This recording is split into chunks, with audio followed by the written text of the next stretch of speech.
Shy Yeti. Hello, Moses. How are you? Hope you're fine. This is the Shy Yeti show. Okay, where you go? Why have I got horns? Oh no. Oh, it's the Shy Life Podcast. Oh, there's gonna be some drama ahead. All I wanted was a pie, and then I hatched out of an egg. Okay, bring the mic over. He's ready to record. Is it metaphorical? Is it deep?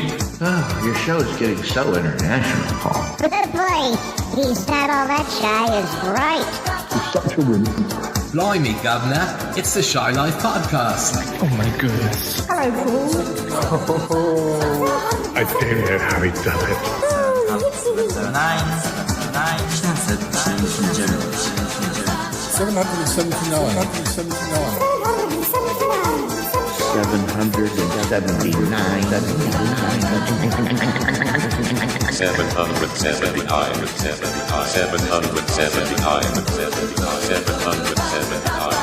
Bonjour et bienvenue au podcast The Shy Life. Hello and welcome to yet another episode of the Shy Life Podcast with me, Paul the Shy Yeti. How you doing? I'm not too bad. So what's this episode going to be about? Well, some of you will be glad to know that it's a pretty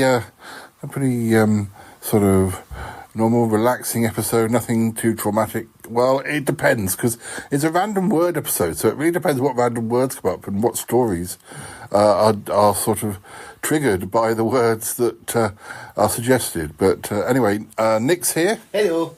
And we're just going to do a sort of a traditional random word episode for you. So let's run that theme music. When we come back, we'll get random. All right, run that theme music. Ooh, I doesn't found my secret. Darling, it's the Shy Life Podcast. Whatever person is here. Keep it rolling, keep it rolling. Yes, but it's a positive thing, Paul. The highlight, the Shy Life. Go Shy Yeti. I'll go anywhere for a taste. Hello, Captain. Oh, you haven't found out my secret. Maybe you have. I love the Yeti test. It's my favorite thing. If you thought that was bad, just listen to this. Yeah, I'm strangely drawn to Yeti Uncle John's ankles as well. I could eat my body weight in crisps. Has anyone seen my hot sausage? It's all gooey and meaty and yum, yum, yum, yum, yum. It was enormous. I don't think I'm ready to speak about it. It's been a while. That's right. Here comes the grizzly. It's the Shy Life Podcast. I can't wait for it to begin. That's right. I'm just being an alien. I like that. Hi there. Marvelous, Paul. Oh, this is like no magic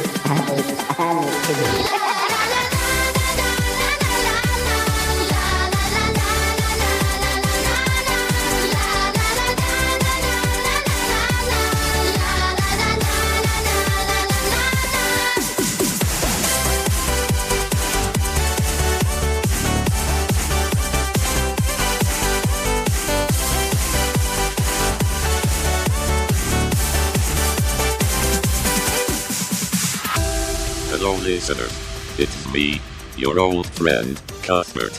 I do hope that you're well! I'm just here to say that, although Paul is correct in saying that this is a traditional random word episode, in some ways that is also not true. Our additional material this time is a mixture of clips and moments from a number of holidays that Nick and Ali have taken this summer, to Wales and also to Paris. So we'll take a listen around the middle of this edition. Anyway, to start with, we'll begin with a few random words. Happy listening!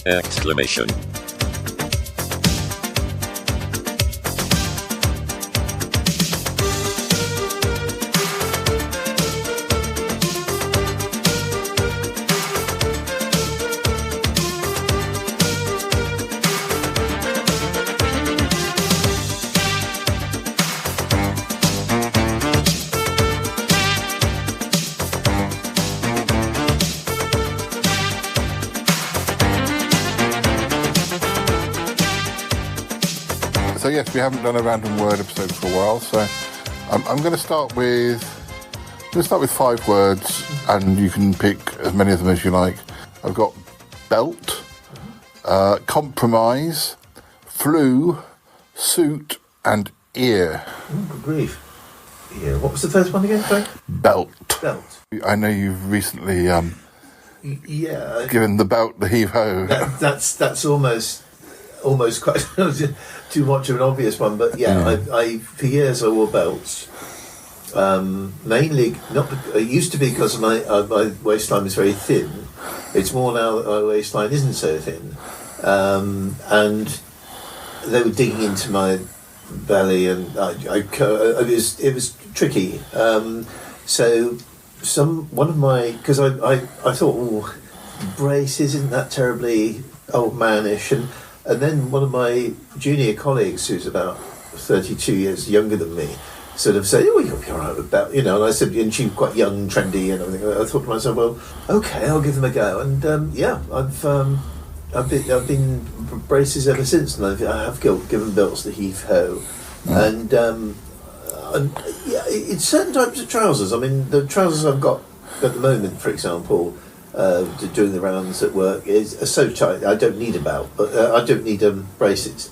But when I do have braces, it's so you could be said that you're making a compromise with your suit by getting rid of the belt. That's use 3 of the words. Absolutely, yeah. I mean, I've still got belts around. So if it's needed. And you listened to advice, so that was here. That was ear. That was ear. And I was wearing a suit at the time. So well, there's flu, and you had flu. No, I haven't had flu for years. So, I suppose the other thing that belt brings to mind is the Tomorrow People, because in their sort of first few seasons they use jaunting belts before they do jaunting watches, and I actually didn't think the watches were quite as good, but there you go, they were more concealable for them, but I thought there was something quite sort of distinctive about holding the jaunting belt, so. But never mind, but I wonder if there's something I can make of the other ones. You don't have to do them all, you can just, I think probably the suits. I mean, I did wear. I quite like suits. I always wear them still to funerals, and I actually wore a suit to the first job. I didn't need it because, of course, it's nitty gritty kind of.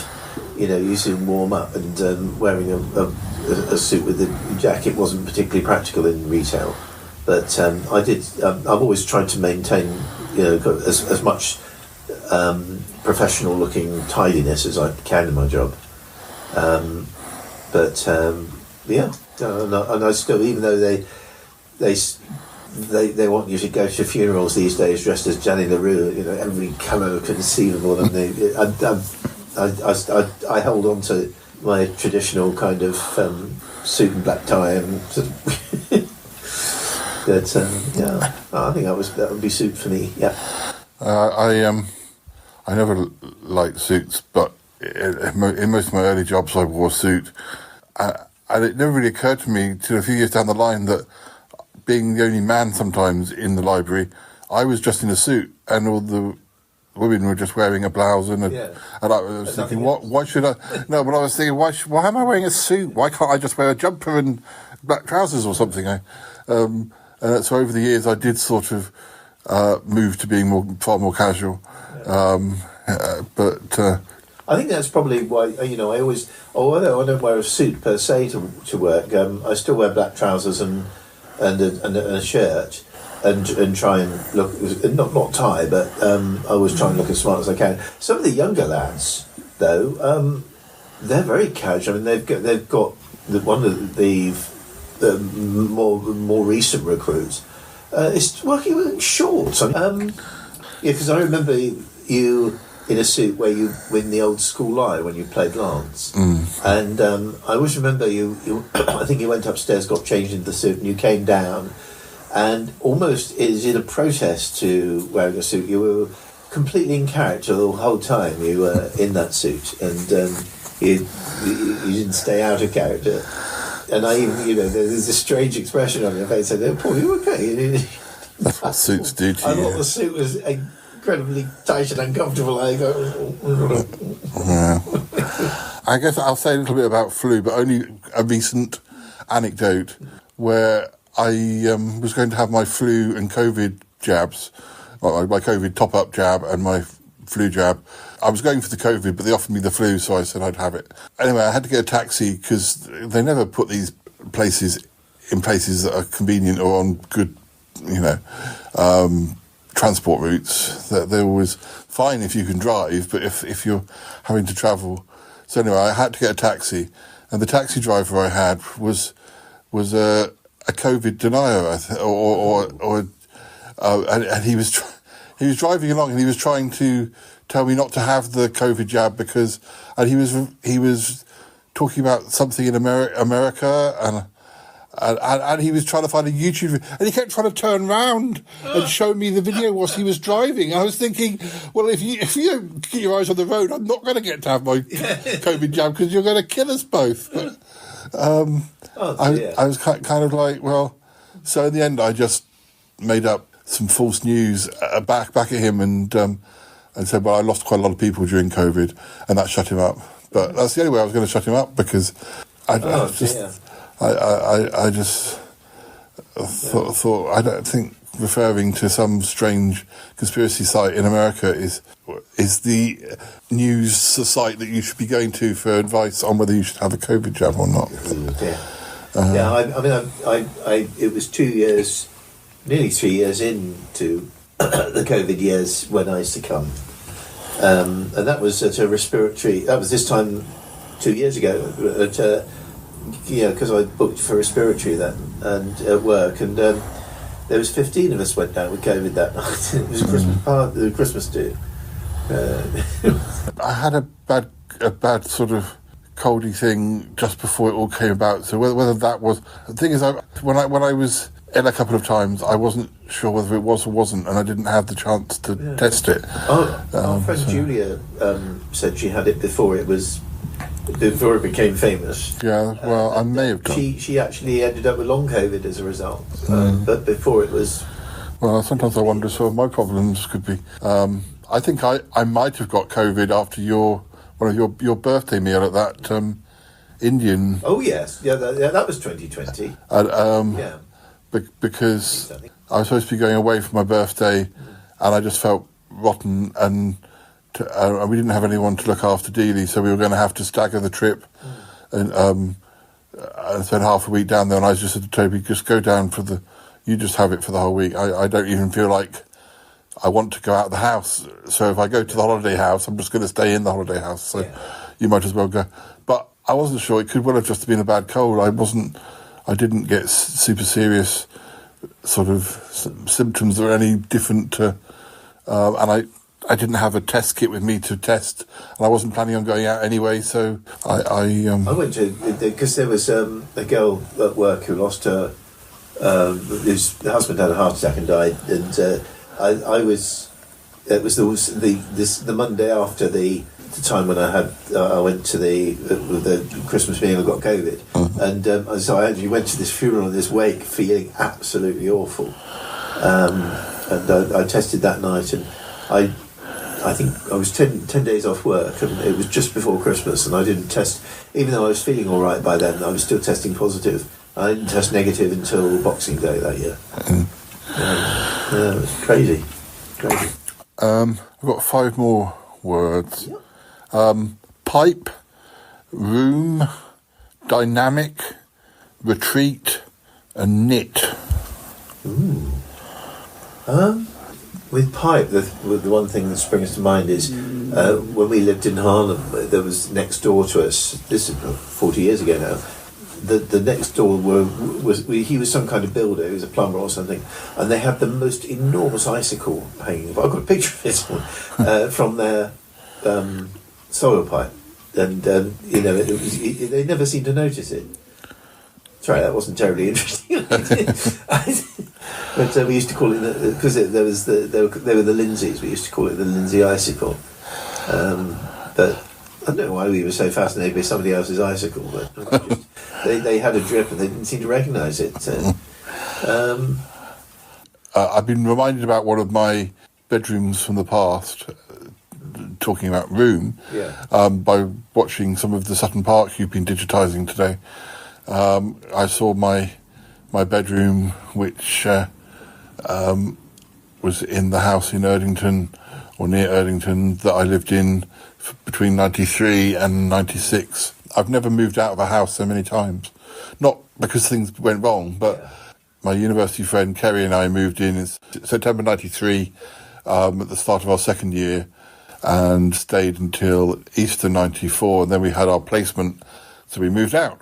But then in the footage that you were digitising, I was back there because I had a retake, and I just must have called up and said, is there any chance that I could just come up if there's space, so I don't have to get a hotel? So we did that. And then after that I left, thinking that was the last time that...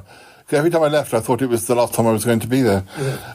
And then I finished off my placement, and then in December 94, I was looking for new digs because I was coming back from my last 2 terms, and I called up the my old landlord, and not only did he have my room, but he had Kerry's room still as well. So we moved back in again then for 2 terms. This is the trouble, because of our placement sort of cut into both our second and third years. So some landlords would have been hoping to get a tenant for a whole year. They wouldn't have just wanted, but it was just lucky that I guess it wasn't a massive priority. If they got somebody, they got somebody, sort of thing. And that a few months later, that was when I first came up to Birmingham and stayed with you. Yeah. In the beginning of 95. You did come up in 95 and 96, yeah. Yeah. Well, this is the thing. So then I left in the summer of 95 thinking that was it. And then I got a job in West Bromwich and moved back here for 6 months. Yeah, I moved in from November 95 until April 96. Yeah. And then I commuted. That was weird because I was back there without Kerry on this occasion because he had gone away. But I probably could have got like digs in West Bromwich, so I've been a lot closer to work. But going somewhere where you don't, it was almost like going back to like how it was at the start, not having any contacts again. Yeah. And I thought, well, at least if I go and live in my old house, I've still got my landlord that is a familiar face, and he had a cat. But more specifically, the room that I had was right at the top of the house, and it overlooked the allotments. So even though we were only a mile or 2 from Spetty Junction, which is a busy motorway, the front of the house looked out over a lake where there were trees that sort of blocked out the motorway, and my room overlooked the garden and the allotment, and if it snowed in the wintertime, it was sort of like a snowy vista that I got to see. Yeah. And it was a very small room, but it was kind of perfect for me because it was too small for me to make it messy. You came into the room and you needed space to move around, so everything was kept on shelves or off the floor, sort of thing. So it was quite a good room for me to have from that point of view. And I think with rooms, I dream a lot about sort of us visiting our old places where we used to live. Back in the day, obviously that was mainly the beaches. These days, I tend to dream more about the places we've lived as a married couple. So, going back to Church Street and, for some contrivance with sort of renting it again or whatever. But, yeah, it's... I had the option, because the thing is, Kerry had the bigger, like the double bedroom, and there was more space. But we used to socialise in his room, and then I'd go back to my room. Yeah. And when I had the opportunity to have Kerry's room, I still asked if I could have my old room, because I like being at the top of the house with that view. And there were a couple of times when I had to stay in Kerry's room. When I came back to do my retake, I had Kerry's room because it was free and it was. But I think when we came back in 95 and 96, I don't know if. I think somebody was in Kerry's room when I came back in late 95. Yeah. When we came back in early 95, we just went back into our same sort of room, the same rooms we'd had previously. But I had some good rooms. I liked the room that I had, even though wasps got into it. I liked the room I had in Camberley, which is at the top of an old. Well, it would have been a posh house, but it wasn't that posh when we were there. Although it later became posh again. But my first bedroom in the Beaches was quite a small one. As I was the baby at the bunch, I would have got the small one. But I wish I had a photograph of it now, because all my other sort of bedrooms have been photographed. There was one bit that I used to have where there was I used to have a door, and I was very interested in like the concertina doors, that used to go. I think somebody in the Plymouth set, I don't know if it was my uncle or my grandparents, had the one of these concertina doors, and I persuaded my mum, how I have the audacity to do all that thing, but I persuaded my mum to get me one of these doors, and they did actually replace it. I mean, it was such a mad whim. I'm very surprised I was taken seriously. And years when we moved, I remember there was this door from nowhere. I said, "What's this doing here?" And I thought, "Oh yeah, it's the one we took off." But I don't know. There must have been a very practical reason as well why that was the case. But quite what the people who then, it's now a loo, because it used to overlook the courtyard of the Dust Hole pub where I now frequent. But you could actually see the courtyard from my bedroom window.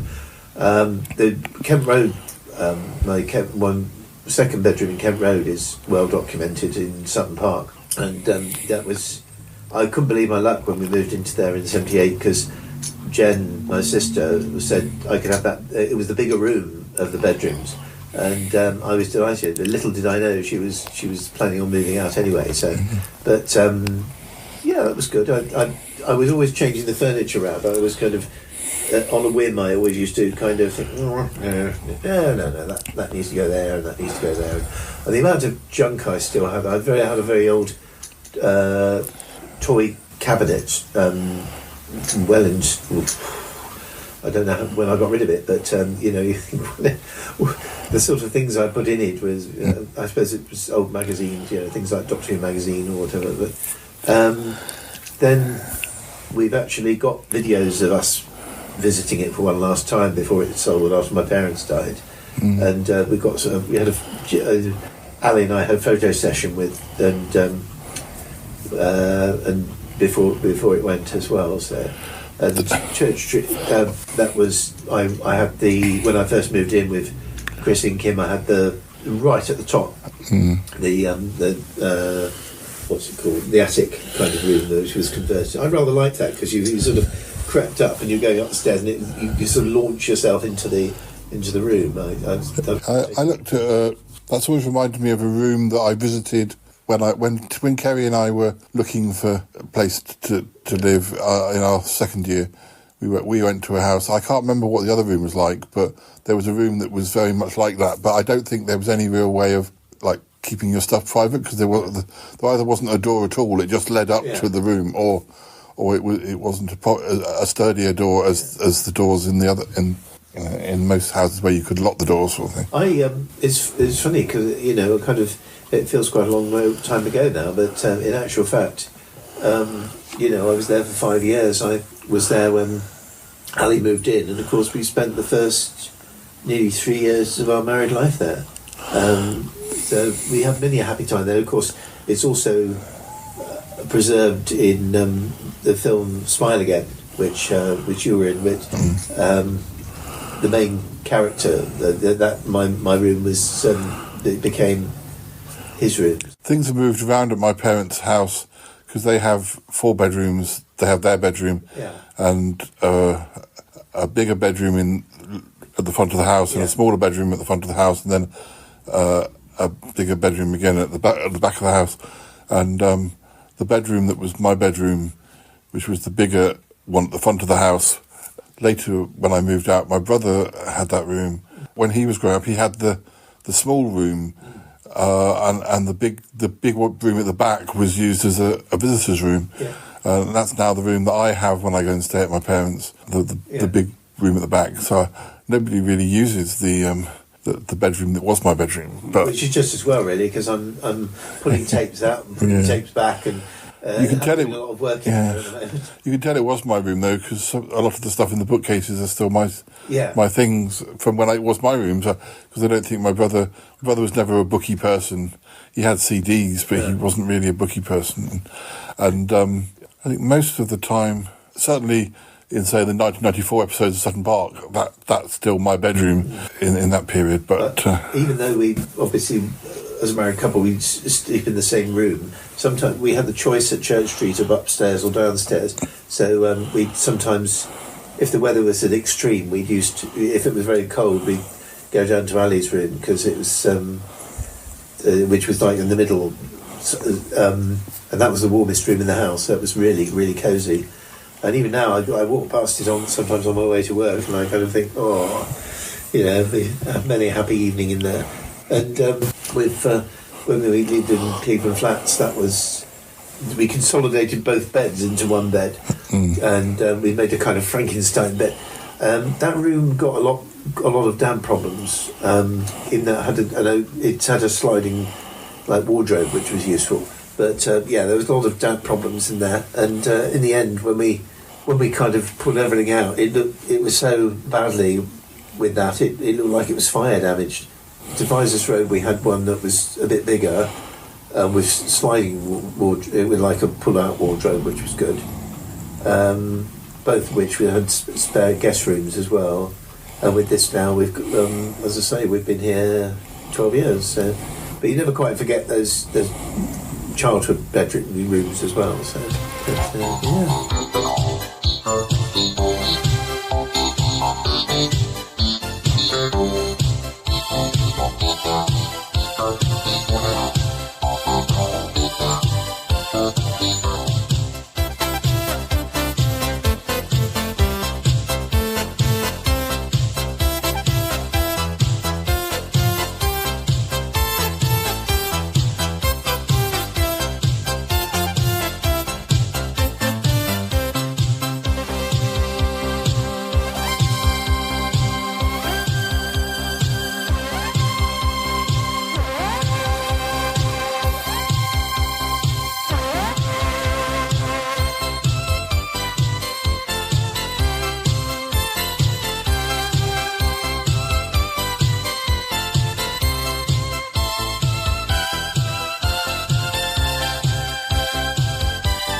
The next list of words I've got for you is fantasy, terrify, cherry, rabbit, or prize. Fantasy. I mean, that would probably be the easiest one for me to go, because I've always been a bit of a fantasist. Most people, when they were growing up, had an imaginary friend. I had an imaginary planet, which I ruled over benignly, the one planet. And this was a fantasy that I had with my friend, particularly David Buxton. And we had our own planets, and it was, what bigger fantasy world that can you get than your own imaginary planet? And it was made up of bits of all the things, all my favourite places, like Southbourne, I think probably Churchill Gardens, Plymouth. It was kind of a planet composed of my favourite places, and that was a fantasy that went on a long time. I mean, I think I only knocked it on the head when I went to secondary school, when nobody would tolerate that sort of gubbins. the Wubs were a big part of it. I mean, even the Wub being my nickname that given to me by my family, because this is actually quite ahead of its time, because they used to ask me, "Are you a little boy?" And I said, "No." "Are you a little girl?" "No." "What are you?" "I'm a Wub." I said, in the modern parley, I would identify as a Wub, and now to her dying day, Mum called me that. And even even when I used to go and see her after Dad died, she put Wub on the calendar, and I now use that as a handle when I'm visiting Keith's on a radio show, because everyone's got a handle on. But yeah, so that sort of fantasy. One of these days, I was thinking of writing a book about it, because one of the reasons I did the Magnet Editor and Life After books, I said Life After was more of an adult sort of thing, but I don't think the childhood games, the imagination of a child, should ever be underestimated or belittled, because they really are a rich source, and I've already done some books on the Magnet Editor, and there's other series I had at the time which I've considered turning into books, although they're not as well preserved as in terms of the thing. So I think fantasies, you get the old, you kind of have fanciful thoughts sometimes about success or whatever. But yeah, I mean, I think there's still a fantasist in there trying to get out. Well, I definitely agree.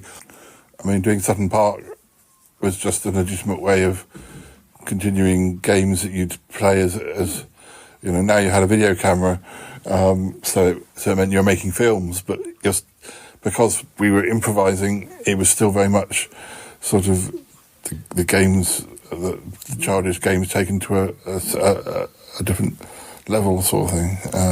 And I think it's important to, because there's that element of freedom in there, I think, as with the ones the Magnet Editors and things that I've done, I think it's very important to preserve those, because within it is the life essence of that fantasy and that imagination. And like you, I've used some of my ideas that were done in that form for written projects, or and I clearly missed the improvisation side when I finished doing Sutton Park, because I came back to it with the podcast after 16 years. A bit like Doctor Who going back after 16 years. Yeah. It's something that I enjoy far more than I do writing. I like to be part of the thing that... Writing is all very well, but it takes a long time. I also like, with the podcast, how you can do some good improvisation, and then you can make it even better when you edit the bits where you weren't quite sure what was going on out, and it sounds even better than you intended it to. Yeah. And also, I often come away sort of feeling a little bit, it's not quite as good as I thought it was going to be. And then maybe I don't go around to editing it for 4 months, and then actually I'm really surprised when I come back to it, because it's not like learning a script where you're very familiar with, you've kind of forgotten, or you're so busy thinking about what you're going to say, you don't necessarily hear everything that everybody else says. So when you come back to edit it, you kind of, you see it more as a completed thing, and usually I'm happier when I've come back to it and I'm able to sort of but when it, I mean, Terrify, obviously I like horror films, but that's too big a topic to discuss. It is. It's a very broad brush. Cherry, I do love cherry. I do love cherry flavoured things, whether it be yogurts or cherries themselves, or I'm not that keen on cherry. Cherry, like yogurt, that's fine. I can take them or leave them, really, to be honest. When I think of rabbits, other than that I've occasionally used Bunny as an endearment, I think of Harvey the Time Travelling Rabbit from Sutton Park, who was one of my brother's toys. I think I was young. I probably should have been growing out of soft toys when my brother was born, but I never really have. So when he was having, I think even as a baby, he was less interested in toys, and he had some toys that I felt sorry for and wanted to adopt. And Harvey the Time Travelling Rabbit was like a hand puppet rabbit, and he ended up being mine, and a couple of other toys. I still, years later, we went to, when I was definitely past the age where you're supposed to be buying soft toys, when we both went to Manhattan, or we went to Central Park Zoo, and we both bought like these polar bears from the zoo, which as soon as we left the zoo, the skies opened and that's an absolute downpour, and kind of almost dissolved the paper bags we'd been given the bears in. And I remember one of them had like a quiff because the rain had kind of given him a quiff. Yeah. Anyway, one was my brother's and one was mine. I think mine was called Manhattan, and I think his was probably called Bronx or something like that. But I still have mine in Woking, but my brother never took his when he left home. So I have both of them now, and I was telling Matthias that I feel sorry for the. Actually, I think my brother's bear probably looked younger than my one because it wasn't loved for so many years that I've sort of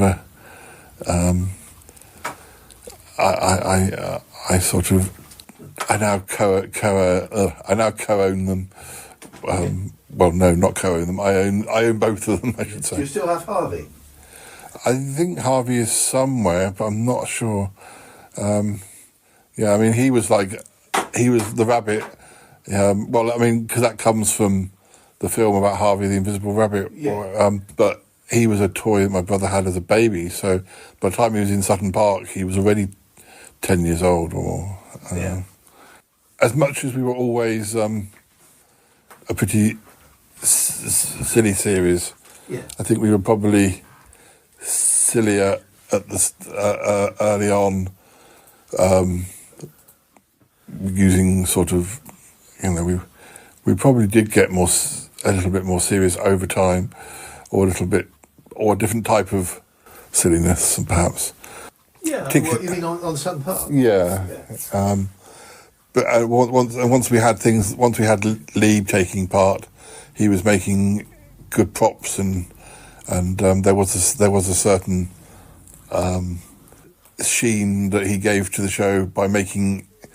Like making the dynamite sticks out of. That was I was always impressed with Lee on Sutton Park. He always took a lot of time over his props. And he made that robot. Yes, movies as well. He made those. I think he made those creatures out of plasticine, didn't he? The virus and the little boat imp thing. There was one plasticine thing I made, but the really good one he made. I think I made an early prototype version, which wasn't as good as his. But he was incredibly inventive guy, and I really wish he was still. I mean, obviously we never know quite. We never discovered quite what happened to him, but he really was quite amazing, really, and always very interested in whoever he was working with. He always kind of wanted to know what you liked, what sort of things you were into.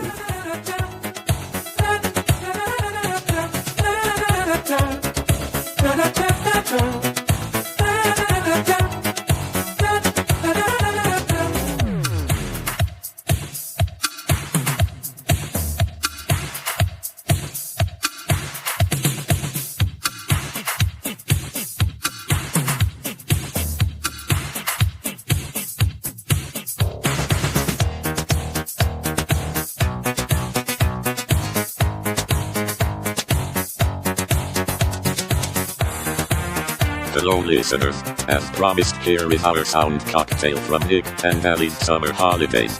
Please sit back and enjoy.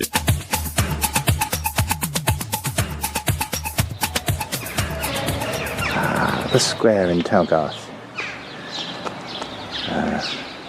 Exactly 50 years ago, me and my family were here visiting for the first time. It hasn't changed all that much. The Lewes was in the same place, and the path that we took the car went straight up there around the corner to Lodge Farm, just beyond that where that hair salon is. And now here we are at the Tower Hotel. Couldn't be more central. It is indeed the square. There's somewhere over there at some point back in the 70s there was a TV shop, but I don't think it's there anymore. That's the bank, that's the police station that was. Over there was a wall that had a sign saying do not run into this wall when we were last here. Yes, the blue lamp. Ah, yes. Evening. I don't know if is the real police station now or whether it's just there for show. Talgarth I think it's about, what time is it? I shall have a little look. It's 3 minutes to 7, so Talgarth is packed up for the night, and that's where we're staying, and it's gorgeous, and let's have a romp. Oh, welcome to the Tower Hotel in Talgarth, the square, just outside Brecon. There's your ID. What do you reckon? Very, very nice. It's quite a nice large room, right on the edge of the square, where it's a bit that I remember. Some 50 years ago I was here with the family, and we liked it so much we came back the following year, and we've been back since quite a few times, and this is the first time we've actually stayed for a few years. This is the first time we stayed here.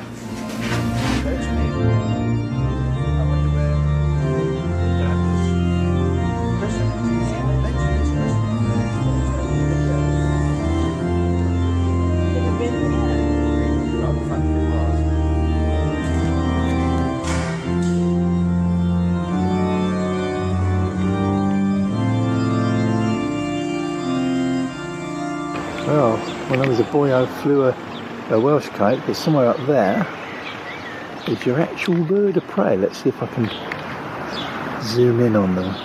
Can you see them? Can they be seen on this screen? I hope so. But I do believe our taxi driver mentioned that they were breeding red kites up here. And certainly that seems to be evident. Yeah. We'll take her to the mill. We'll meet her there and take her into the mill. Yeah. That'd be alright, wouldn't it? Yeah. Meeting our Jen tomorrow for the Talgarth Mill. I remember we've met there before. You and I. What time is she able to get? At 12, I think. Oh, that's 12. Fine, so that will do very nicely, actually. We have a puzzle here that we've come across walking down the road. Can you see the hidden metal bees in this lavender? We can see plenty of real ones, but we can't see the metal ones.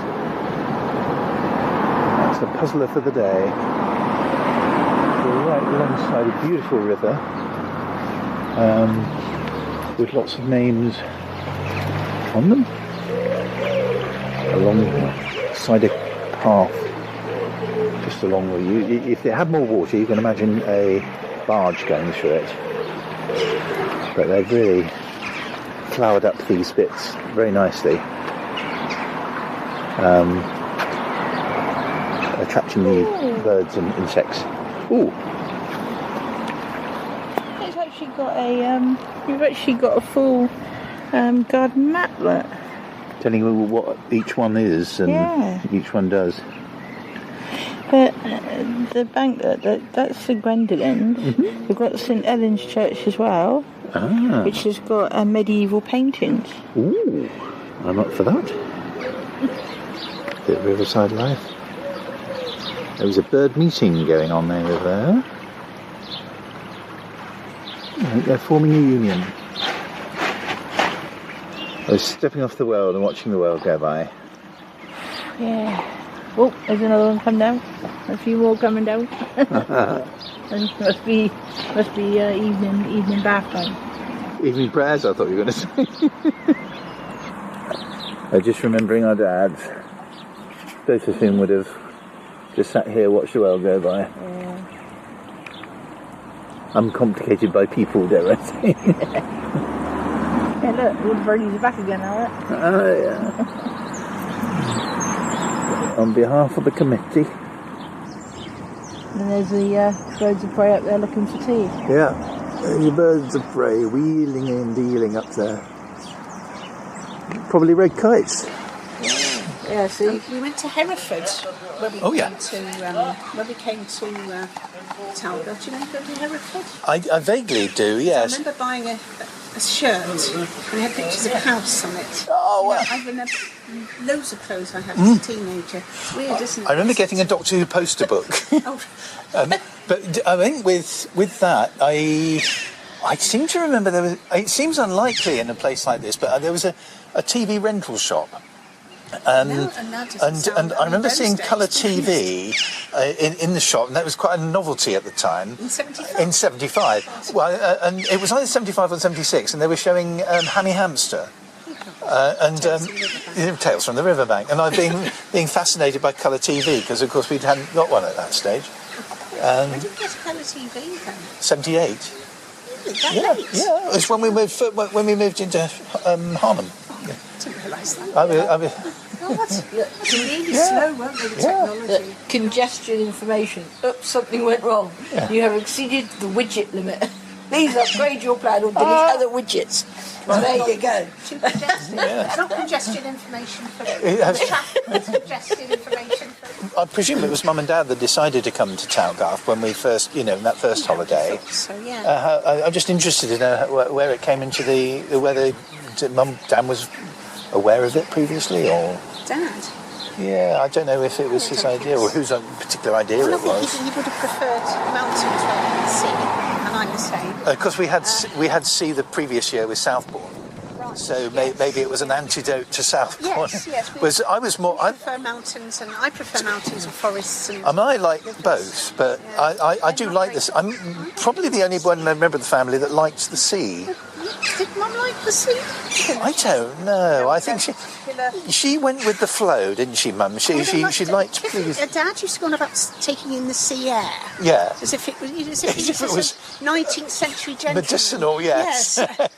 I say the only thing left for you is to go and take in the sea air. Otherwise, you one of those bathing machines. That's right. Yes. One of those bathing costumes.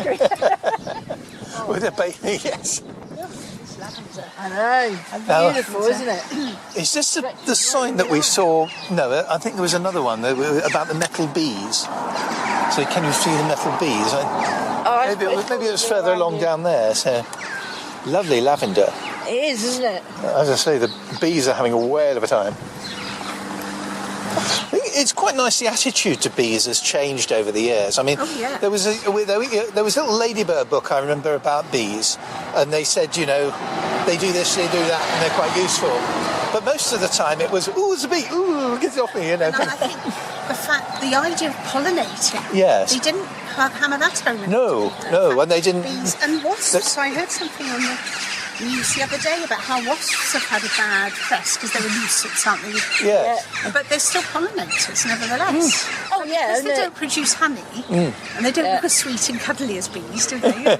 But they still, bees still stink, don't they? Yeah. So it's a wasp, but they're pollinators. Wasps are good spider food. Yes, that's right. But I mean, bees are much more respected these days. They say you've got to have them, and people grow the wild bits of parks and things like that to make sure that they're fed properly. Yeah, bee friendly. Bee friendly, yes. And Mum, we were saying earlier, Mum was probably ahead of her time because she really got the back garden growing with yes. Or ale or whatever into a couple of them for the slugs so that they would leave oh yes, the slugs beer and stuff. Yeah. So that you see the same tin that she'd cooking the sausages in and brought the plants on in out for the slugs, full of slugs. She'd then drain the liquor off into another one and then leave the slugs there for the birds. I just remember she used to. It's very environmentally friendly. She used to put the alcohol out for the slugs, and I remember once she did put this into the ground, and we went back in 5 minutes later. Next door's cat was lying spirits around. We thought she's got herself wrecked. It looked as if she'd got wrecked on this alcohol.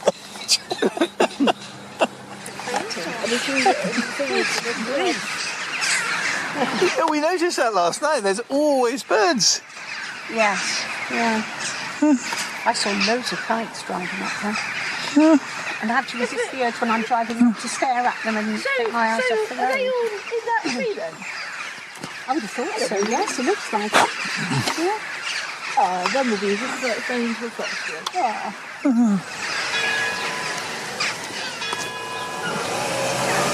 You don't get little men coming out like in trucks. You get little men coming out all the time these days. Who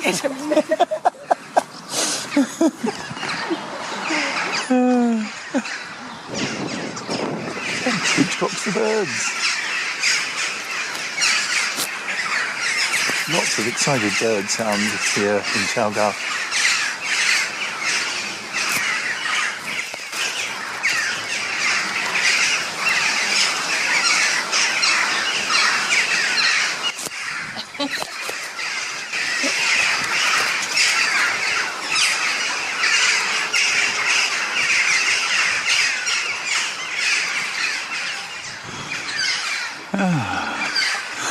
Lovely old church. This is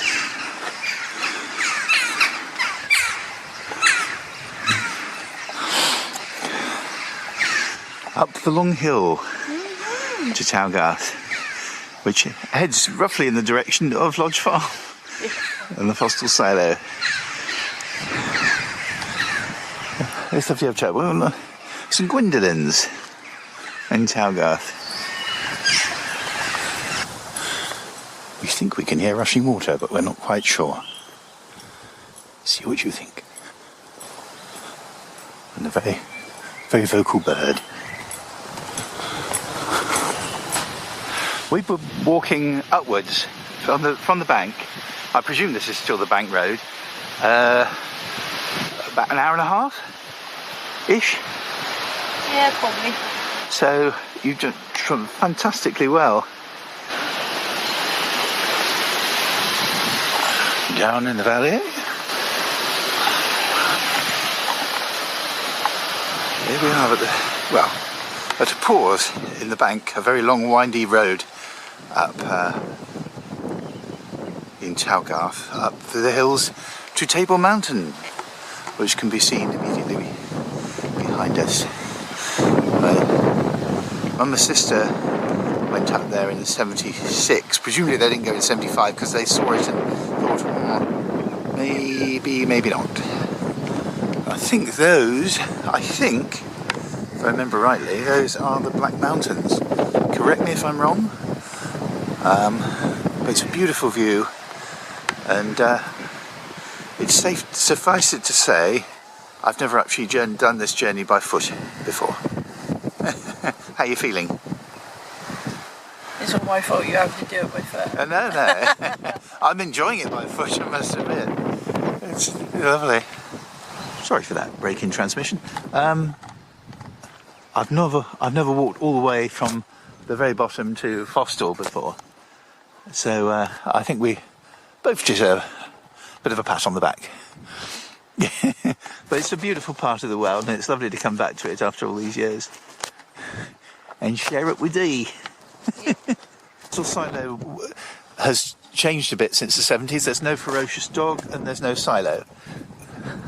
So, And now we're having a leisurely stroll back. Right, we are trying to identify the chief that sounds like Stephen Fry as Lord Melchett. Can you hear him? Oh, he can stop. Oh, he can stop.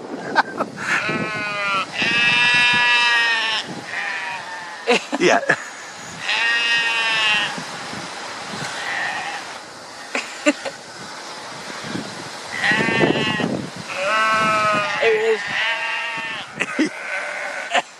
Yeah, that's definitely Stephen Fry's Lord Melchett.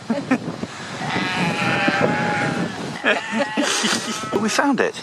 Lodge Farm. It's changed a bit. I wouldn't mind betting it's not B&B anymore. We're filming around the back because we thought if it is purely residential now, that'll be more discreet. But that's the back of it. And well, it's the same but different.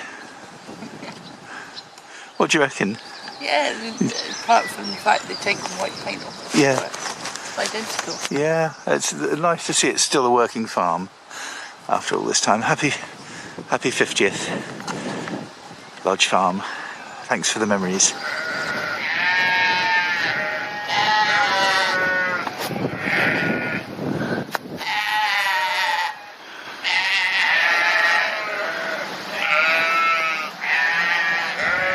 It's raining. But in the film's always raining. Yeah. No, it's a gentle rain. Hello. You got a light on. I know. We just had a lovely drink in the bridge end. The bridge end. Which is the pub. The end of the bridge. The end of the bridge. Hence Bridge End. And it was very nice. I had a wine, you had the local ale. Did you enjoy the local ale? Really nice. I could end up drink lots of that. And we're just overlooking the beer garden, which is between the Mill cafe, which we had lunch with Jen, and the actual bridge pub. So in the square, there's a lot packed into this square. Yeah, I love the old buildings. and then new window. Yeah.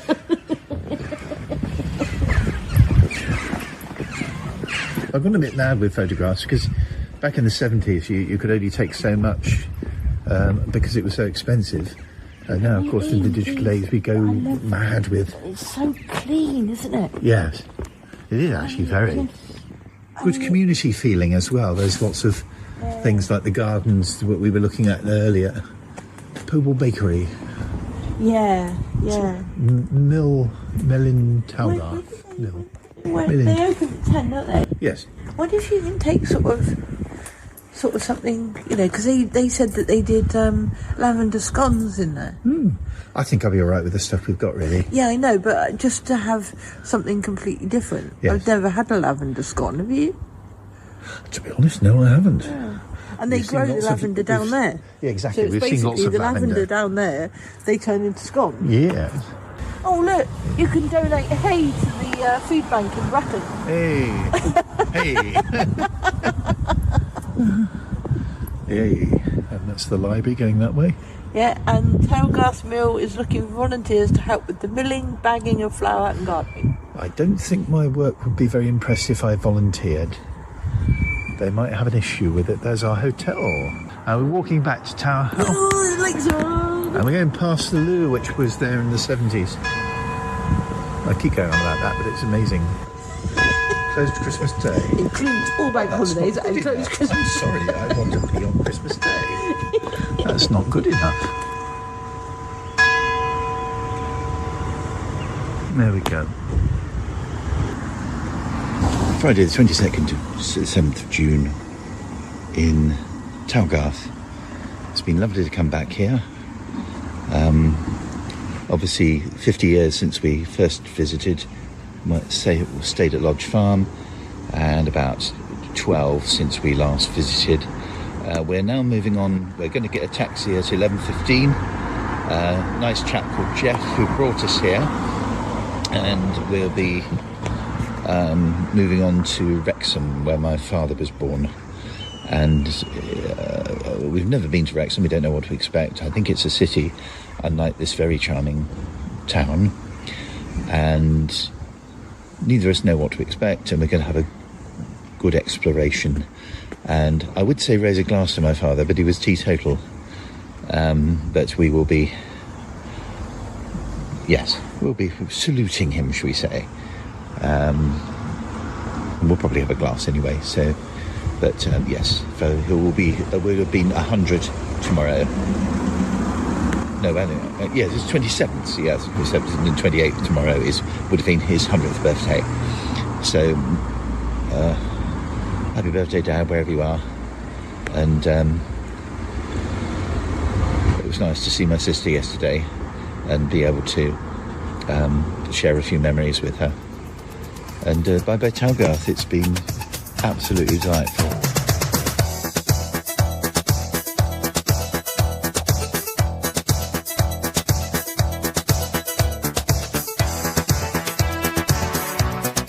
Hello again. We hope that you enjoyed that segment of the show. It's always nice to have a bit of a travelogue along the way. We actually didn't get to share everything with you, so we'll take you to Paris another day. Anyway, now it's time to return to our random words. I wonder what will be coming up next. It's been nice to talk with you listeners, but it's goodbye from me and back to Paul and Nick. Kiss. Kiss. Kiss exclamation.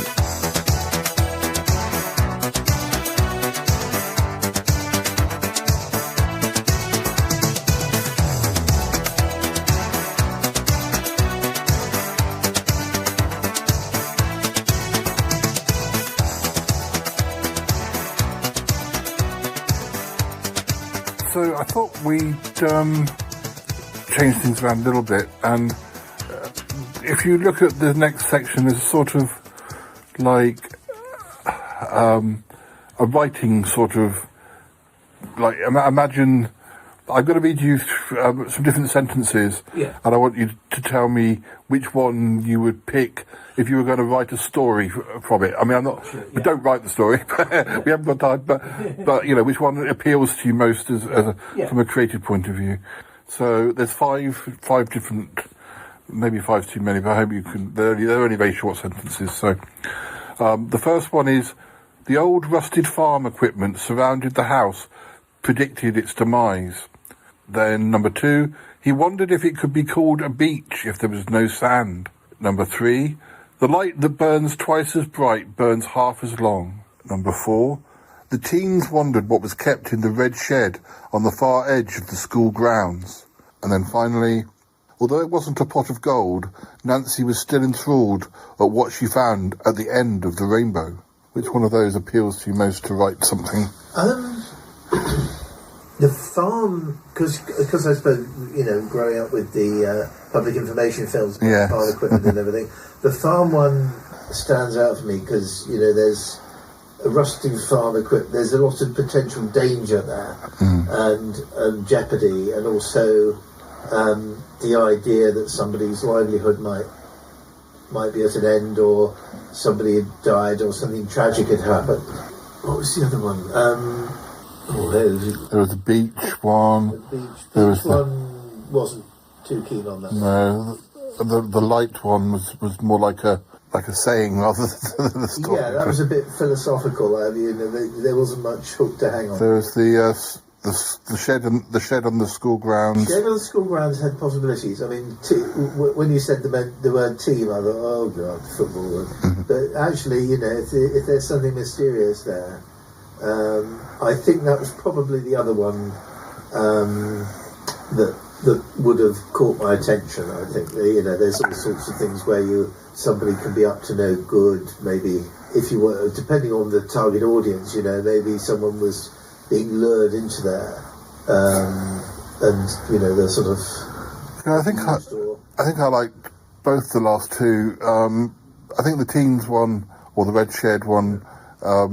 Was probably the one that appealed to me most. That would indicate a fantasy story. Well, I guess you could...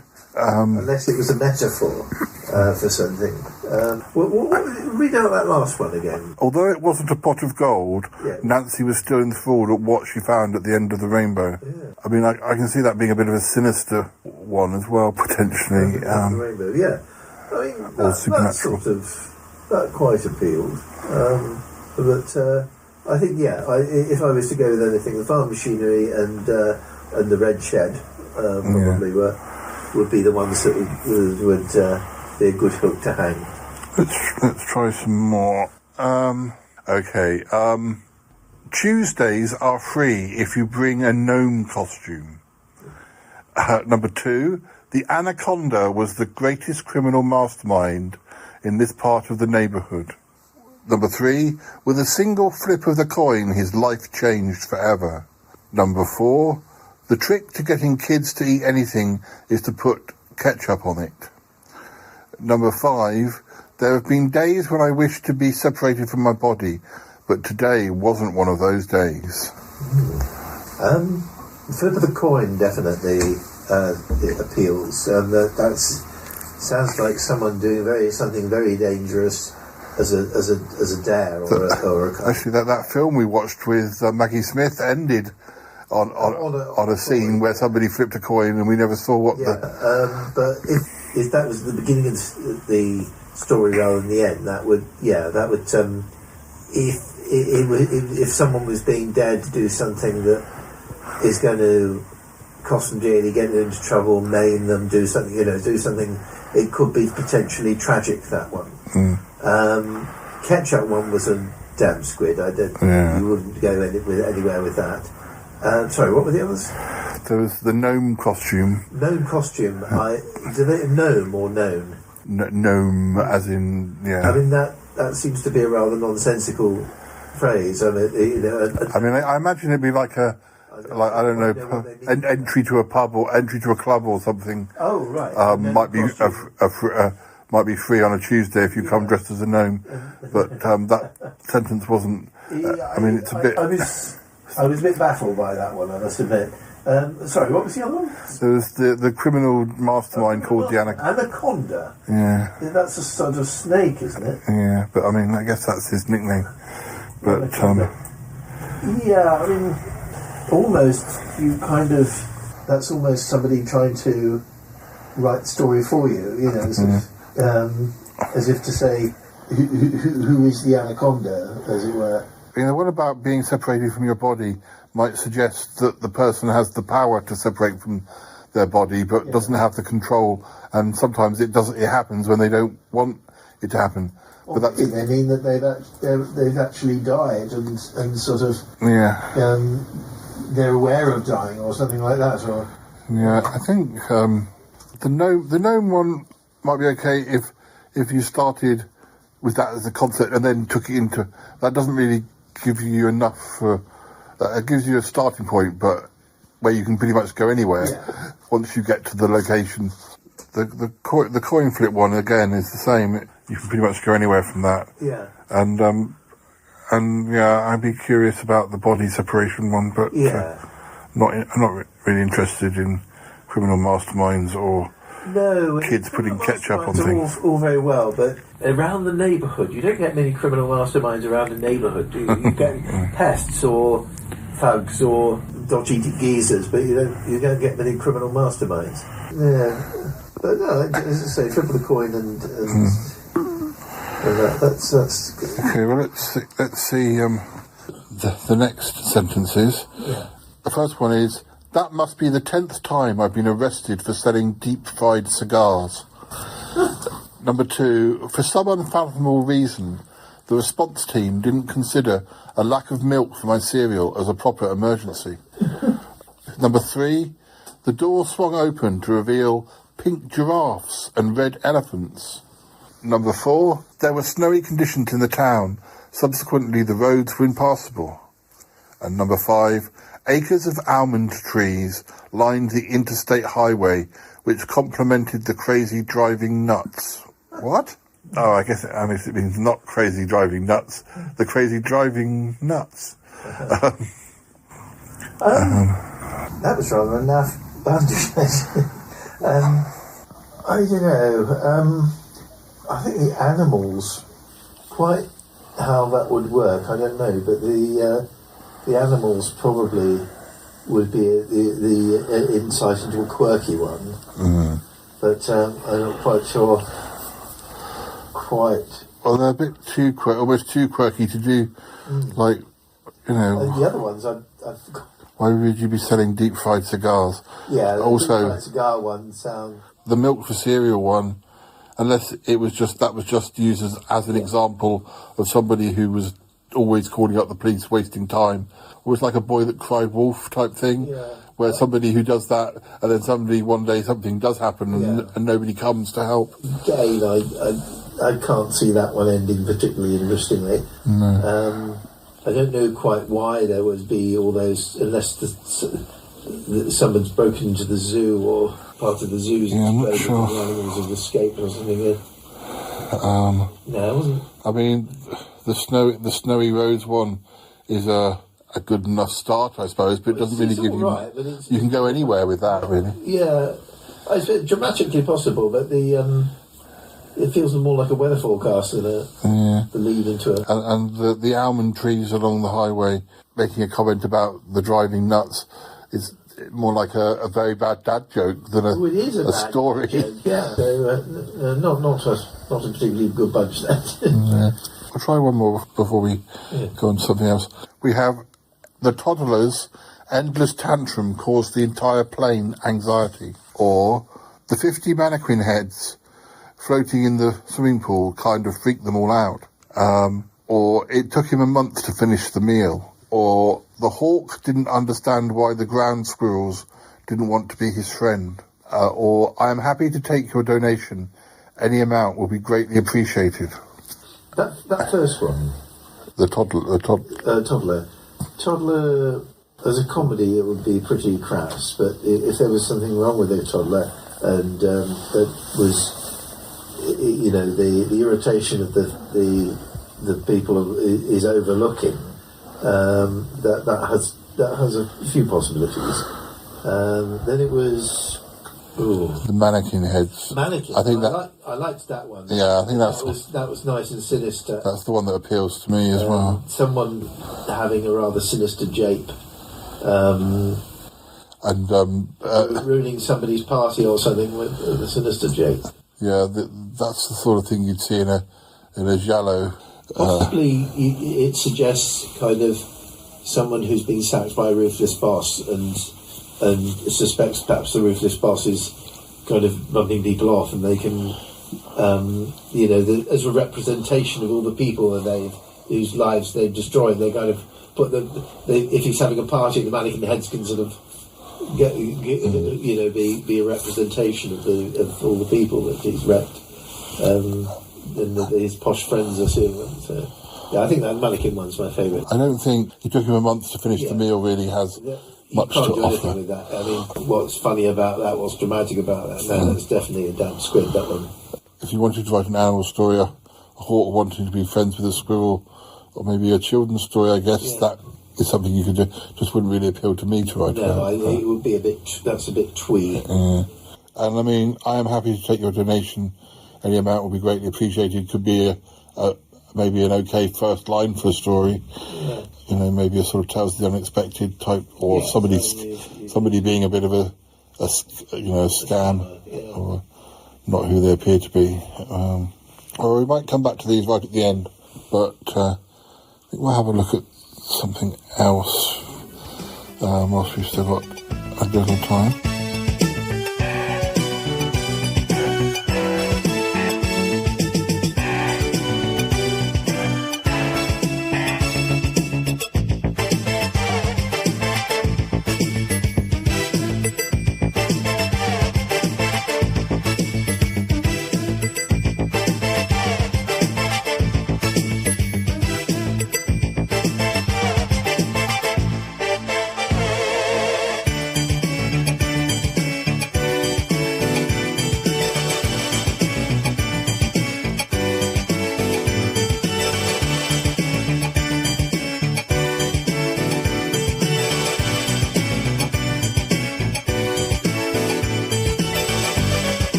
might try some random questions before we finish, and maybe come back to sentences at the end. Just was interesting. 5 is a little bit difficult to retain. Yeah. So, well, we'll do some questions, then we'll do. We'll finish off again and go back and do perhaps 1 or 2 more sentences. Okay. Random questions. Do you consider yourself to be an introvert or an extrovert? Ooh, that's a tricky one actually, because it really, this probably goes for a lot of people. It really depends on what situation I'm in. If I see the lay of the land, and if there's people I know, so like at work, I don't think there's many people I wouldn't have an open conversation with, and I would definitely read the room before I have the 2 sides of my personality, one that can step back and very much you're more of an extrovert when it comes to things like social things like parties more than I am. Yes, I would agree with that, and I think probably in my later teens, when I was starting to go to parties for the very first time, I was an extrovert, perhaps in the wrong way. I was, because I used to tape recorder and sort of, I would be a little bit in your face with people, but only because I wanted to fit in, I wanted to be accepted, I wanted sort of a dialogue with the people I was with. Now, of course, I treasure those recordings, but I think I am more an extrovert at social dues, because I like social dues. I like people. So I think probably, all things being equal, I think probably extrovert. Yes. It also depends on other people's views of what they know about you, or what they consider. I mean, for instance, you could say there are some people who love birthdays and some people who hate birthdays. That's the sort of general thing. But then, do people who like birthdays like having parties? A lot of them do. I don't necessarily, although I used to sort of do book launches around the time of my birthday, but I used to like treating myself on my birthday, but that often might be just me and Callum going off to Italy or something. Yeah. I certainly liked birthdays, but I didn't necessarily like birthdays in the extrovert way. It depends, sometimes with the birthday, I can be in totally different places. I can say, I don't want to do it, I really don't want to do anything. And there's a lot of people I kind of want to meet up, instinctively, at heart, there's a lot of people I want to meet up with. But sometimes it's just not practical. It just doesn't happen. So, like this year, my birthday was slap bang in the middle of the week, and I thought, it's no real point in actually doing anything. And I think somebody I was working with at the time in theatre said, "Oh, you want to have a joint meal and meet up?" And I thought, well, yeah, that's what I'll do. I'll do that and have a quiet day at home, just doing creative stuff.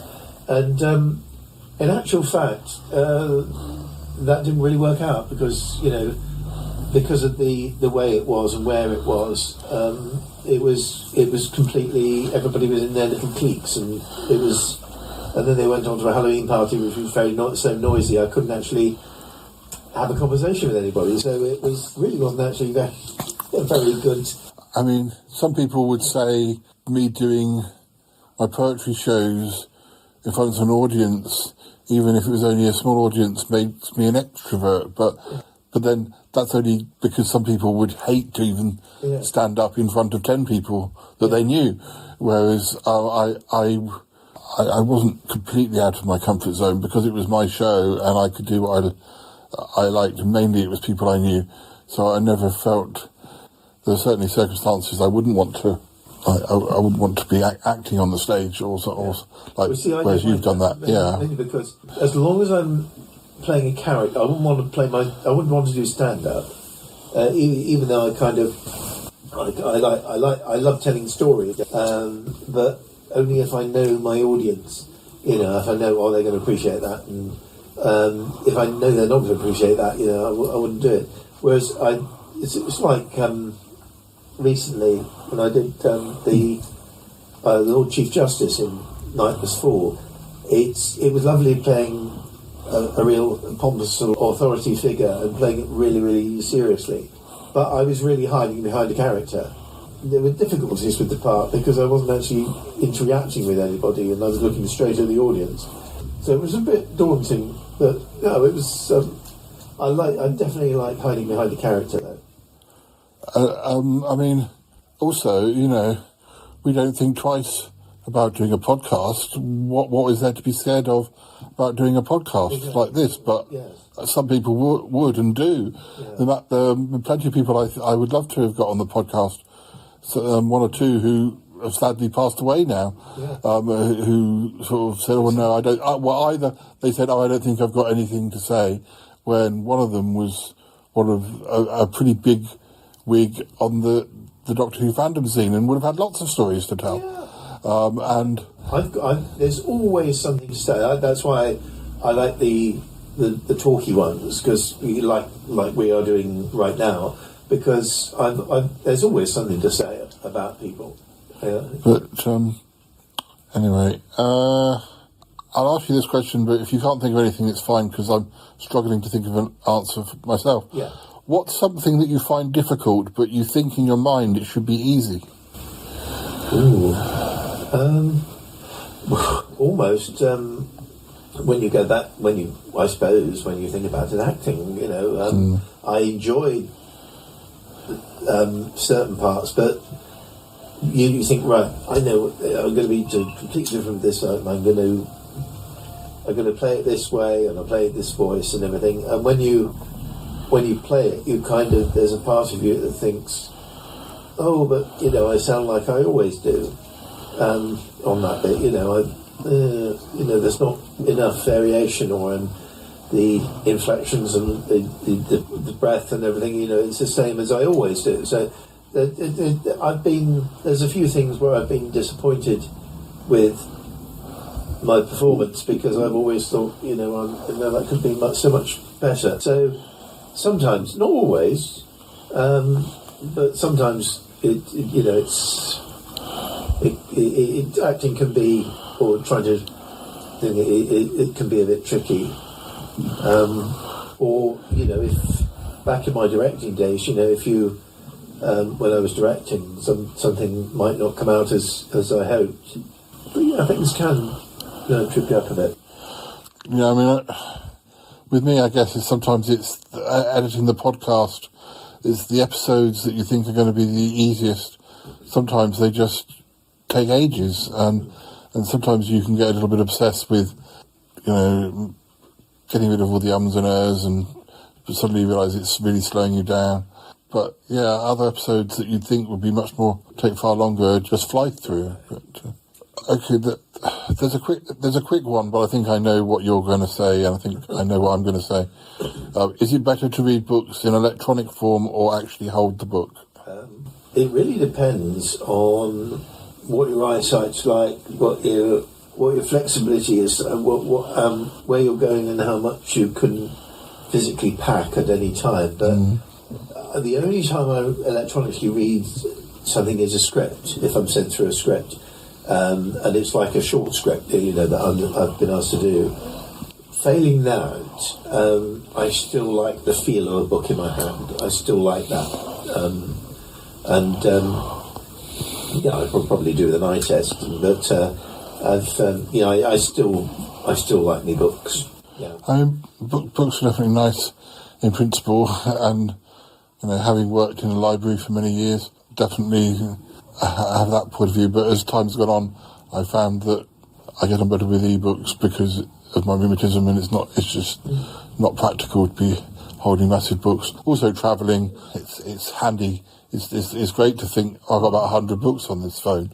You know, I'm never going to be short. As long as I've got electricity, I'm not going to be short of something to read. But then I remember people at the college, or like senior people from the college, they were quite keen to get rid of all of the physical books and just have e-books. But I can say this now, they were idiots. and they're also uninformed idiots because they, in their head, thought you just bought one copy of each of the books and then you could lend it out to as many people as you liked. No. If you've bought an e-book, you've bought one e-book. You haven't bought hundreds of e-books. If you have to buy a license to allow 50 people to borrow that book. Yeah. If you want to. So it's not any cheaper at all. In fact, sometimes it's more expensive. And, particularly if you've already got all of the books in the library already, those books are here and you've paid them for them already. So I don't know what happened. I don't know where they went with that idea, but it just seems like a typical stupid idea coming from people who've never entered a library, which most of them hadn't, the ones making the decisions. Had never stepped inside the library, never used it as a user. What is the last big goal you accomplished?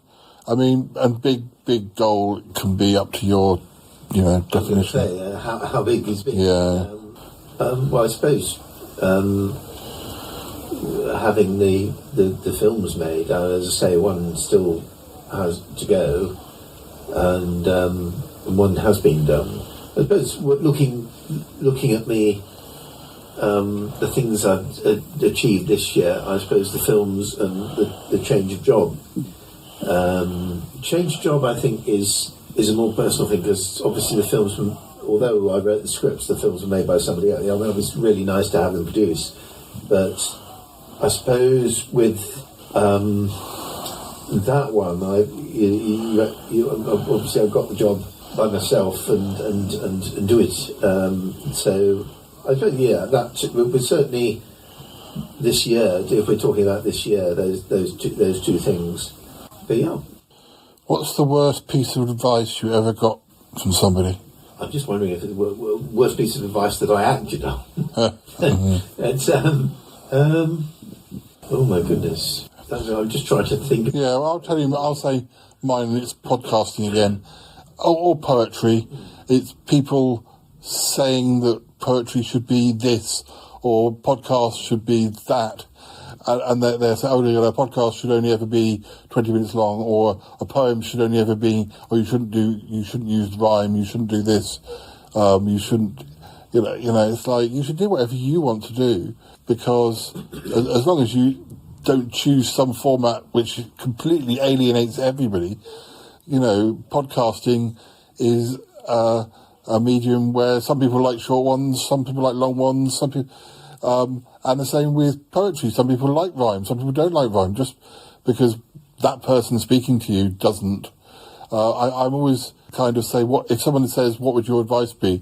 I would say, don't listen to my advice. Even though my advice at this case is good advice, not to listen to my advice. But I do think you should be very wary of people, particularly people who have no real experience any more than you do of something, giving you advice. When you're starting something new, you should follow your. Some of my parents' advice on clothes, for example, I should have ignored in the 80s. I should have looked around me and saw what other people were. I didn't want to be like everybody else, but actually I could have done with at least having a little concession to that. In the 80s, if I really wanted to get a girlfriend, I think I just wanted to get a girlfriend and do my thing, but some of my thing wasn't actually. Most of the worst advice I've had was from myself. The other thing was, I suppose, it's not so much bad advice, but it's endemic to my nature, and that's people saying, people leave your life for a good reason, don't cut out the sort of the unnecessary one. To be honest, there's there are several people I would still like in my life, and they're sort of more. I've only managed to, even across the years, to make them acquaintances. It's not so much advice, but kind of, I suppose it is advice in a way. It says, if so-and-so doesn't come to your party, it's their loss. It annoys me when people say that, because it's totally wrong. No, it's not their loss, it's my loss. I'm the one that's actually wishing them to be there. They don't want to be there. And if they think they're... it's all very well, these people mean well when they say that, they're building you up to be this, sort of ultimate friend, but if people don't want you there, you know, in their life, then that is their decision. That's their informed decision, and it's you that's going to suffer, not them. So in terms of advice, phrase-based advice, that is one of what annoys me the most. And also when you split up with someone you really care about, and they say, there's plenty more fish in the sea, or worse still, it's I wasn't dating a fish. Yes, I don't want to date a fish. So yeah, I mean, there's silly bits of advice that you get. Yeah, I've made a lot of stupid decisions in my life, and so probably the worst advice I'm going with what you said. I think probably the worst advice person I can think of is myself. I've got a couple more before we finish. What animal do you think best reflects your personality? I'm tempted to say cat, but I'd be flattering myself. I think the whimsicality of a cat, possibly. And I was going to say cat, but then not every cat is exactly the same. I mean, I'm not as nonchalant as a cat, or as kind of up yours as a cat. But I like the kind of the musicality. Certainly of a cat like Junior. But a bit of meerkat, you know, sort of curiosity and sort of amusement sometimes. But a lot of people go on about like dogs versus cats and things, and I think a lot of people want to think that they're always the happy-go-lucky dog who's everyone's friend. But I think a lot more people are like cats in that they pick and choose when they want your company. They have all a lot of people have the positive and negative sides of a cat. I think cats are a lot more like humans than a lot of humans want to admit. But there are certain aspects in life where I suppose as I got older, I have the more scathing side of the cat. You know, the way they look at you, so really, you know, kind of, especially if I see a church with appalling crass secular decorations, or you know, sort of an appalling crass secular attitude. You know, Ali and I both tend to be a bit really. So yes, I mean, I suppose because I've not really studied any other animal as much as I have a cat. I mean, I've seen plenty of dogs, but yeah, I mean, certain aspects, but not quite as the abandon of a cat. But yeah. So the last question, although we'll have a couple more little sections after we say goodbye, but the last one of the main episode is, what would your dream day look like? It would really depend if it was at work or at home. Well, it's your dream day. It can be either whatever your perfect day. I don't really kind of like a day where I don't have to be anywhere. I get a bit of writing done, or a little project work done of some description. Meeting up with somebody for sure, possibly to do with a project I've written or something like that. You know, the filming or something or like a writing thing. During COVID, I wrote the Song of the Dreamers, main editor, Life After book, and just for 2 hours, I would sort of more or less isolate myself and do that, and I really kind of felt good about that. I get a huge buzz out of writing. So involving writing, but involving having a nice meal out with either Ali or a very old friend, reminiscing. Yeah, we're reminiscing with friends, and spending quality time with them. I think some of mine probably would be dreams. I'm not sure if I could achieve it as easily as I used to. And sometimes when I do dream of being on bikes and being more active than I can be. But I'd probably be somewhere like Venice exploring and having a nice meal and recording a podcast or a video. You know, I can do variations on that. I think, and any time that I'm spending any kind of quality time with a very old friend and sort of firming them up on my perspective of life and how they fit in there. Or sort of to truncate the question, a perfect evening would be a bottle of wine, lots of conversation amongst friends, and sort of the franker and saucier the better. I mean, one of the reasons I enjoy podcasts more than doing the writing is that I get a little buzz every time I finish a podcast and put one out and it's finished. And it's not so much less than the buzz I used to get from finishing a book. And yet a book takes a couple of years or a year or whatever, or months. So as far as getting the buzz, it's better to do a podcast and get a buzz every few weeks or every week or whatever, than waiting just for the one buzz from a book. And also the chances are that more people will listen to the podcast than will ever read the book. So, Although I have to say, with the writing of the films this year, I've got a buzz not only from writing it but rewriting it. Because various casting problems we've had, or various the various developments that we've put in, or I think of a better way of doing something. I'm a lot more in tune with rewriting than I used to be. Yeah. Anyway, well, thank you very much, Nick. Thank you, listeners, for listening. We haven't had a Random Word episode for a while, so I thought it was time we did one. So, as I say, we'll be back in a moment for one or two more, but we'll say goodbye for now, and hopefully we'll do this again soon. Yeah. Thanks again. Take care. Bye. Bye-bye for now.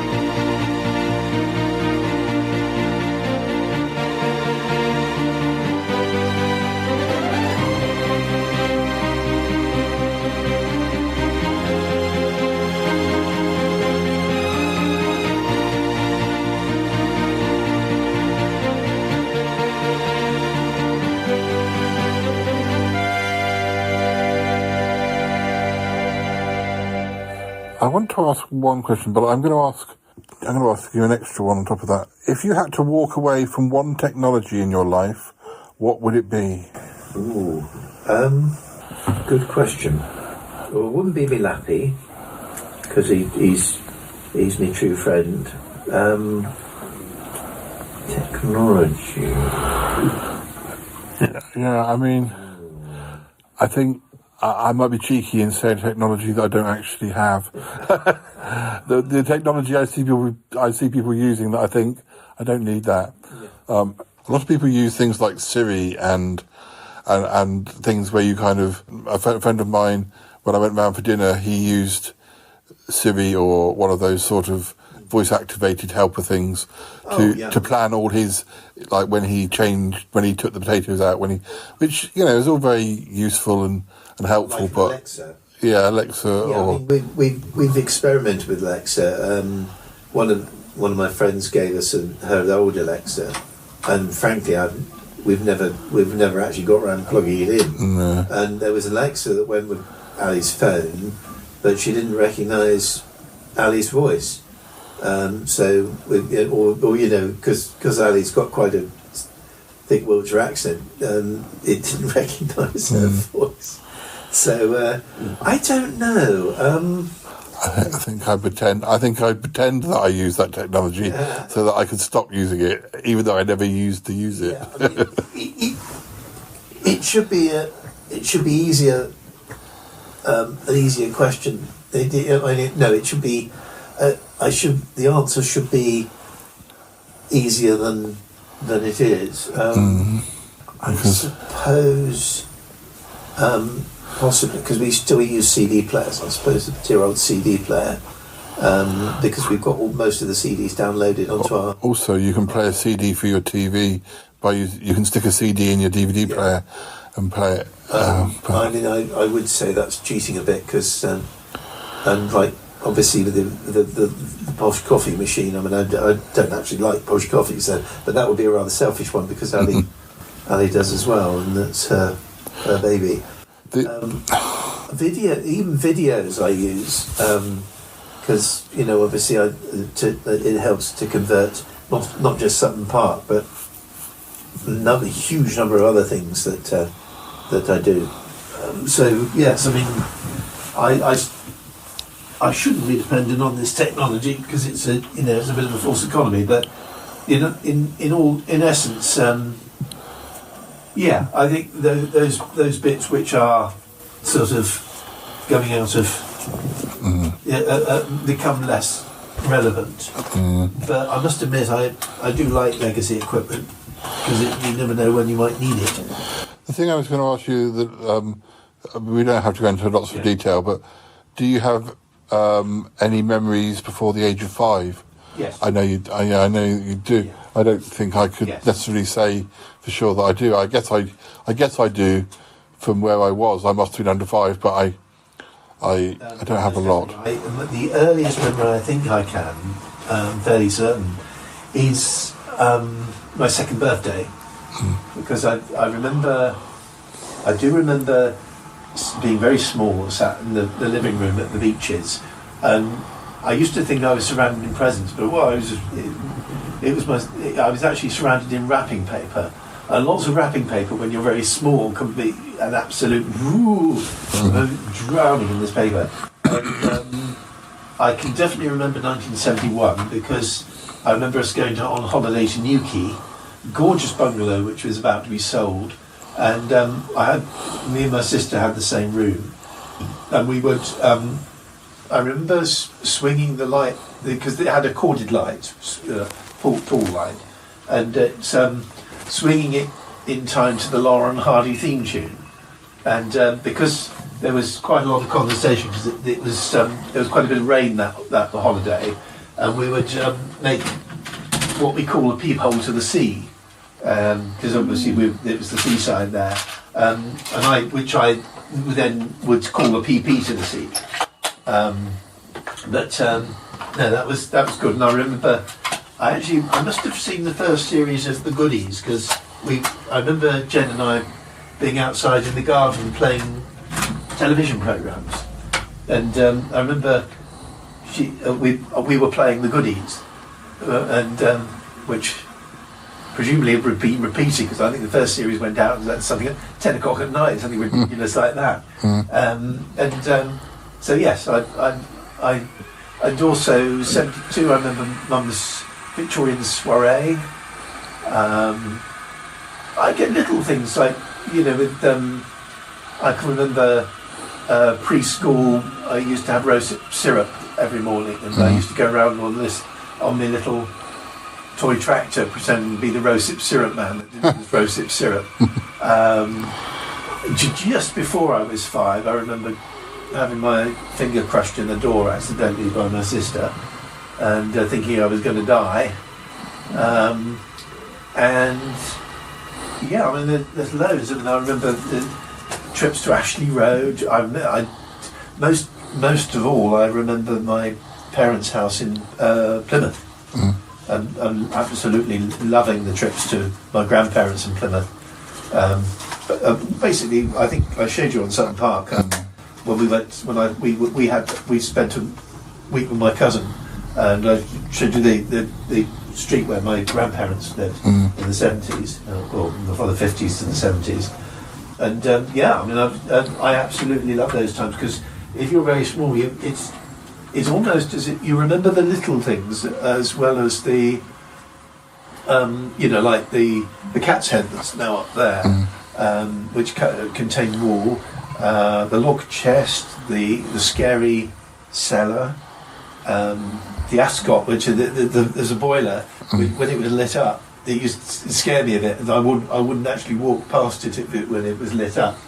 And a loo, which was used to be a coal bunker, and they turned it into a loo when my granny was too old to go upstairs.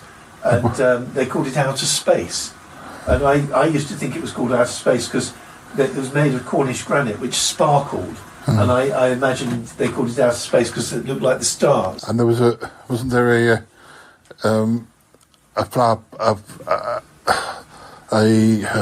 vase that screamed? Yes, the vase that screamed. In fact, that vase turned up on. I think it's gone now, but it certainly appeared in Sutton Park. Yeah. They were into very slightly creepy Oriental Chinaware, and this was a sort of. I think it was regarded by most people to be a bit of an ugly vase, but in actual fact, I had a soft spot for it. But there was, because my granddad was a great sneezer, and he used to, on the landing, he used to sit, or in the middle of the corridor, he used to unexpectedly sneeze. And I had this thing when I was a kid where if I was looking at something, I would assume it was related to that, or if I felt something, I assumed it was related to that. And so you thought if you looked this vase and I heard this sneeze, and it scared the bloody life out of me. I was convinced for a short time that vases, as I used to call them, vases sneezed, and which set the tone really for my general state of sanity.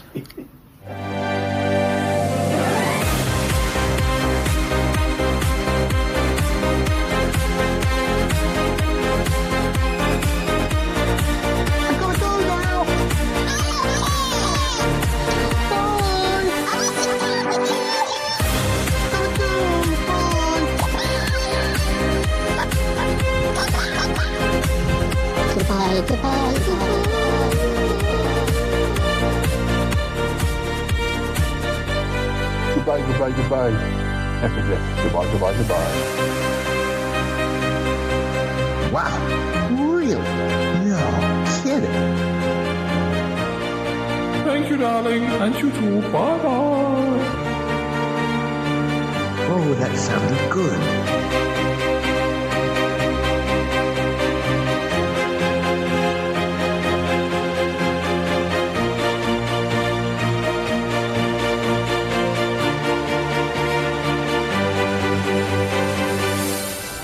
This show is part of the Pride 48 network. Find more shows over at pride48.com. Oh dear, what's going on now? Oh, it's the Shy Life Podcast. Let's go. I have a voice. I have a voice. You have a voice. You have a voice. We have a voice. We have a voice. Unique voices in podcasting. UnivazPods.net. That is so cringe, oh my god. You're a man of culture as well.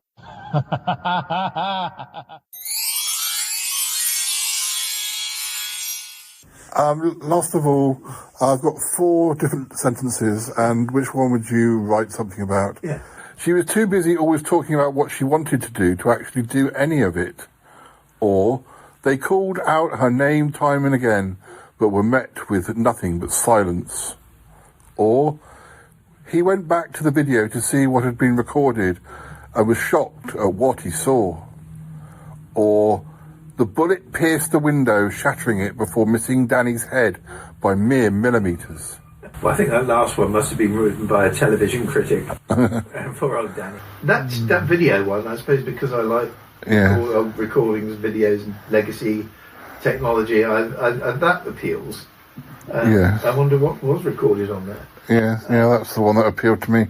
I mean, there were elements. I mean, some of them you could almost have in the same story, different, Everything what you wanted, and I mean, there's places you can go with that. Yeah. You can almost link the first two together. Yes, yeah.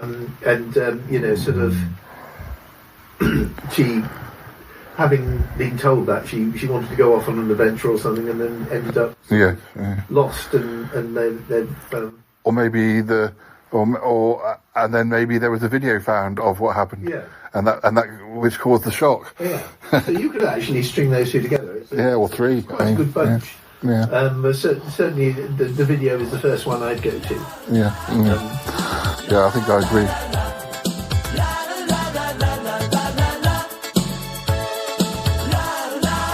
Mm-hmm. weirdest thing I've ever heard. Well, gotta tell you, I didn't expect that. What the hell just happened on this show? I mean, seriously, reverse it, because I lost. What's going on? What happened? Man, was that worth it or not? Oh my goodness, that was a darling little shoe. Whoa, I love that one. Ha, great show, Paul. Yeah, that was a good shoe. That is a little statue of a little dog. That was beautifully done. Everyone's a critic. I'm going to have some orange squash now. It's an exciting one. Et voila. Oi, oi, that's your lot. You can always call me.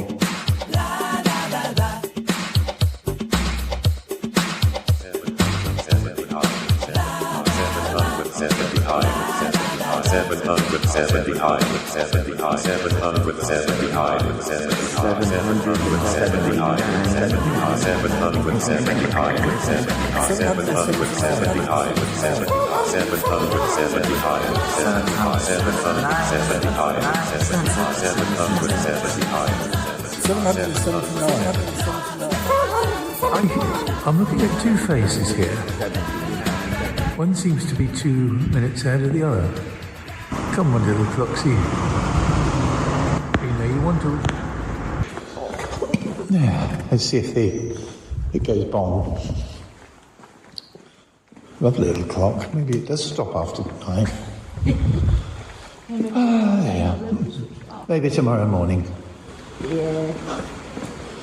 I so wanted a bong on the video. Still. Oh, looks like the pub's open. Pub's open, we're going to have a drink. I'm going to switch this off. Come watch Bong.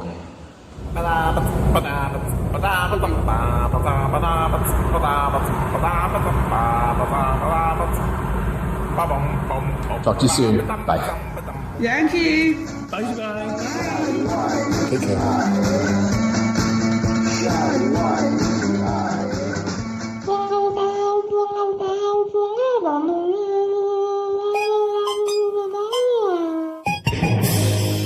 Okay, stopping recording now.